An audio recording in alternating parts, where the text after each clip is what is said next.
What's going on, guys? Welcome back to a brand new video. Today I'm going to be going over doors.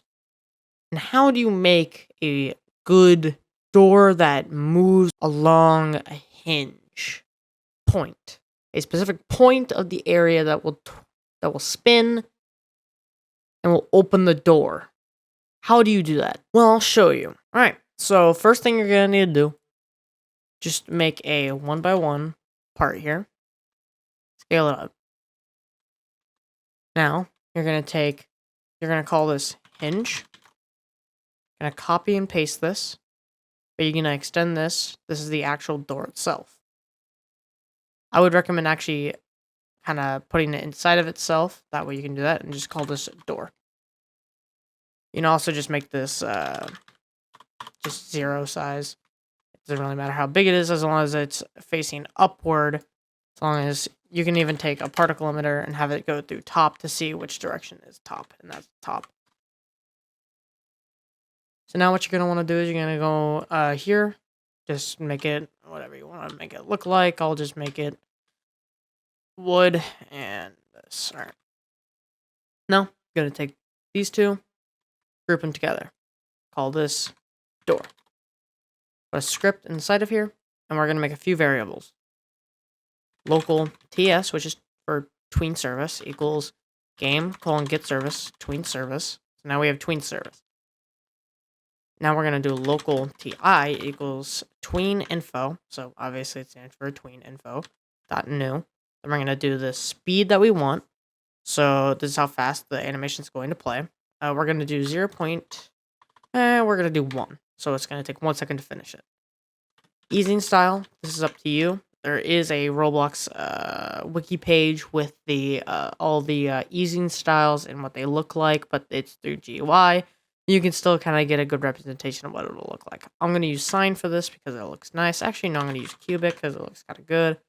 And then next, we're going to have enum.easing direction. This is basically the curve of the animation graph, which is confusing. It's more of the lines of just do in and out. It's just kind of easier. You can kind of mess around with this to see how you like it, but I will just keep it as in and out for simplicity. Next is number delay. We're going to do 0, so there's no delay on starting. Next is if this should reverse when it gets finished, we're going to do false.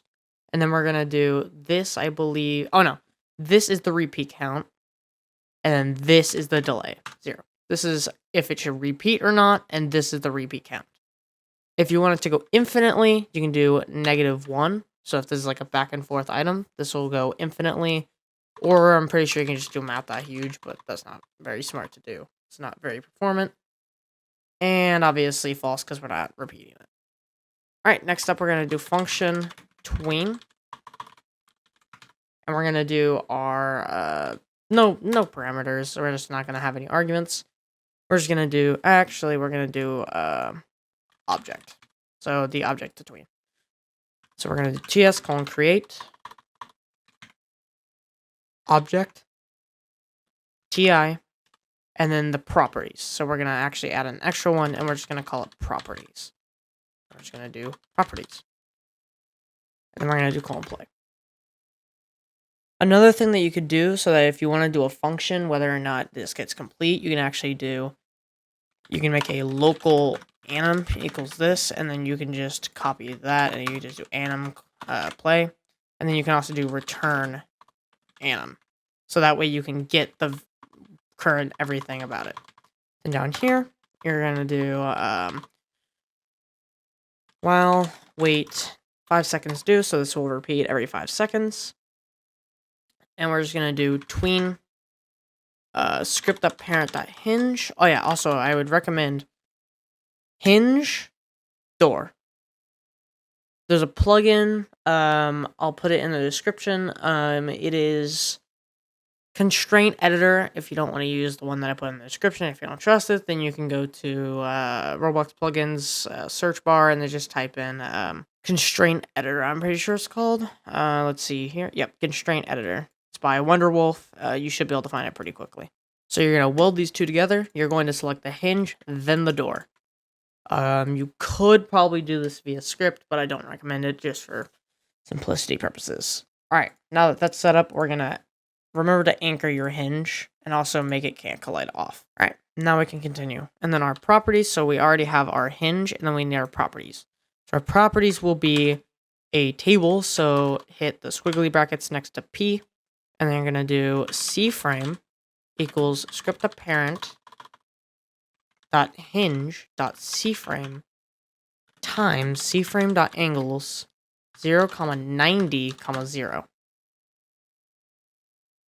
And then I'm actually going to turn on repeat, and then it should reverse after that, I'm pretty sure. And then that should pretty much do as we please. Go ahead and play test. So in 5 seconds, it should open up the door. Yep. And then it closes. So there you go. Local tween, or local t equals tween, object, or script.parent.hinge, and then our properties. And now since this is going to return a specific value that we set, delete this one, because it's already going to play.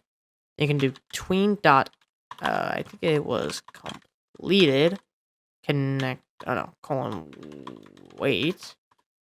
And so anything below it waits until it goes. Then you're going to do, I guess, print door open complete.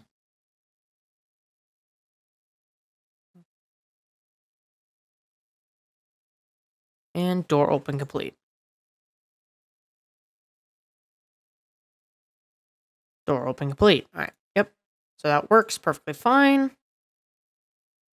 And everything is in proper working order. If you have any questions, let me know in the comments. And I'll see you all next time.